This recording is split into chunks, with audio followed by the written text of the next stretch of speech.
Hi there, it's Mr. Clark. Welcome to lesson Medieval.4.7 on the Ars Subtilior. This is our final lesson on medieval rhythmic notation. Past this, it goes into the Renaissance, which will hopefully be another future side quest unit at some point.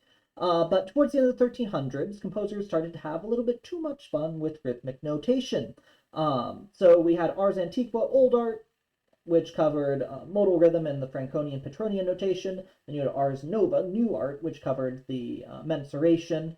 And then this period towards the end of the 1300s is known as the Ars Subtilior, or the subtle art. The two main sources for this notation are the Codex Chantilly and the Codex Modena. Mensuration symbols aren't often included. When they are, those all have this standard interpretation. This one's a bit of a wild card. Semibrevs get all sorts of decorations that can mean different things depending on the composer and the manuscript. Coloration is more prevalent and a little more consistent in how it's used. This is common in there. You'll often see three semibrevs, three red brevs in our 3/4 notation, three wow, I can't read, three red semibrevs in our 6/8 notation, and occasionally three red semibrevs or three red minims in our 2/4 notation. And again, that would mean the same sort of three in the space of two that we talked about. Coloration can also be used to clarify syncopations or simply to be like, yeah, this note is definitely this length. So here we have a minim, then we have a red brev, and normally a brev would last 6 minims, 3 semibrevs, 6 minims. Here we're like, no, it's only going to last 2 brevs or 4 minims. So rather than relying on imperfection and alteration, it's like, no, this is exactly what it's worth. So that allows us to clarify this funky syncopation over the bar line. And we have some dots of division just to be like, leave this one alone. Don't try to use it to imperfect anything else. So we get 1 key, da, key, da, key, da, 1 key, 2. Here we have, that's a red, two red brevs. So they're both going to be worth 4 minims.